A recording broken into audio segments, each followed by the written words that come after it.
নমস্কার সকলকে, আমি মেকআপ আর্টিস্ট সুদেশনা কর্মকার আবার চলে এসেছি তোমাদের কাছে একটা নতুন মিনি ব্লগ নিয়ে। ঠিক এরকমই একটা বৃষ্টির দিনে আমি চলে গিয়েছিলাম পারমিতাদির বাড়ি ঠিক 1 বছর আগে দিদিকে বৃদ্ধির জন্য সাজাতে। বেশ অনেকটা সকাল সকাল চলে গিয়েছিলাম, তাই গিয়ে দেখি বিয়েবাড়ির কারোর তখনও ঘুম ভাঙেনি। তো আমি যাওয়ার পরে সব রেডি করে দেয় ঘরটা, আর এখানে দিদিও চলে এসছে মেকআপ করার জন্য। এমনিই তখন সব কিছু গোছাতে এতটা লেট হয়ে গেছিলো যে আমি মেকআপ করার সময় কোনো রকম ভিডিওই করতে পারিনি। তো এই ছিল দিদির ফাইনাল লুক।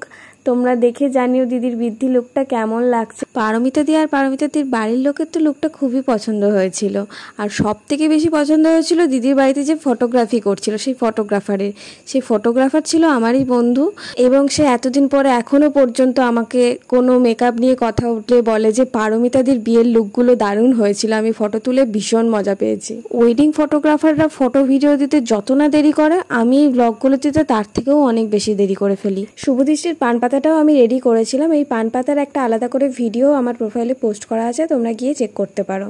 তো আমার এই ভিডিও না এডিট করার কারণ তো আমি অনেকদিন আগেই আবিষ্কার করে ফেলেছি। কেন বলো তো? কারণ হচ্ছে এখন ভিডিওতে কথা বলতে আমার সব থেকে বেশি অ্যালার্জি। কি বলবো না বলবো কিছু বুঝতেও পারি না, আর গান দিলেই তো কপিরাইট। চলো আজকের মতো টাটা, আবার দিদির ওয়েডিং লুক নিয়ে ফিরছি।